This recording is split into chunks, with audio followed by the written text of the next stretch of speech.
ওকে প্রিয় শিক্ষার্থীরা, তোমাদের ষান্মাসিক সামষ্টিক মূল্যায়ন পরীক্ষা চলতেছে। তোমরা যারা অষ্টম শ্রেণীতে পড়ো, তোমাদের ষান্মাসিক সামষ্টিক মূল্যায়ন পরীক্ষা বর্তমানে চলতেছে। তোমাদের 15 তারিখ যে পরীক্ষাটা হবে সেই পরীক্ষাটা হলো বাংলা পরীক্ষা, ঠিক আছে?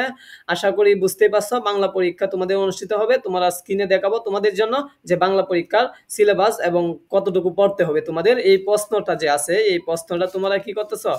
প্রশ্নের জন্য সকলে এসে গুগলে, তারপরে ইউটিউবে তোমরা চার্জ করতেছো বা লেখালেখি করতেছো যে প্রশ্ন এবং উত্তর। হ্যাঁ, প্রশ্ন এবং উত্তর এইগুলা লেখালেখি করে তোমরা চার্জ করে কি করবা, সময় নষ্ট করবা না, ঠিক আছে?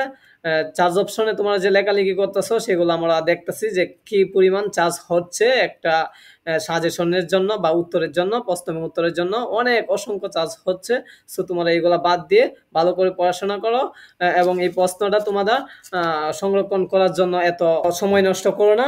এবং তোমরা স্ক্রিনে যে দেখতে পাচ্ছ তোমাদের শিক্ষা বোর্ড থেকে দেওয়া হয়েছে নির্দেশনা এবং সিলেবাস। তোমাদের বাংলা বইয়ের 1 পৃষ্ঠা থেকে 102 পৃষ্ঠা পর্যন্ত তোমাদের কি করতে হবে, ভালো করে শেষ করতে হবে। এর ভিতরে 1 থেকে 102 পৃষ্ঠা পর্যন্ত এর ভিতরে তোমাদের পরীক্ষা নেওয়া হবে। তোমাদের গ্যাপ থাকে পরীক্ষার মাঝখানে 5 দিন গ্যাপ।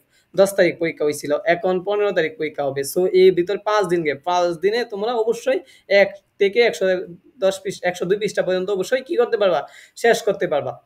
সো তোমরা যদি ইউটিউবে এবং গুগলে এসে সময় নষ্ট করো তাহলে তো শেষ করতে পারবা না, নিজের ভবিষ্যৎ নিজেই নষ্ট করবা। সো অবশ্যই তোমাদের ভালো করে পড়াশোনা করতে হলে এবং ভালো ছাত্র হিসেবে তুমি অবশ্যই কি করতে হবে, সিলেবাসটা শেষ করতে হবে। হ্যাঁ, আর এই প্রশ্নের জন্য এত কি হয় না, পাগল হয় না। সিলেবাসটা শেষ করলে কি হবে, তোমাদের পরীক্ষাটা ভালো হবে এবং নিজে কিছু জানতে পারবা, ঠিক আছে? অবশ্যই নিজে কিছু জানা উচিত। নিজেদের সময় ইউটিউবে এসে লেখালেখি করো না এবং গুগলে এসে লেখালেখি করো না যে বাংলা পরীক্ষার প্রশ্ন এবং উত্তর লেখে লেখালেখি করে তোমাদের সময় নষ্ট করো না। মূল্যবান সময়টা তোমরা এখন নষ্ট করতেছ, পরবর্তীতে তোমাদের পস্তাইতে হবে। অবশ্যই তোমরা এই সিলেবাসটা ভালো করে শেষ করো। আশা করি পরীক্ষা সংক্রান্ত যত তথ্য পাইবা সব এই চ্যানেলে পাইবা। সেই জন্য তোমরা অবশ্যই সাবস্ক্রাইব দিয়ে রাখো আর তোমরা সিলেবাসটা অনুযায়ী ভালো করে পড়াশোনা করো।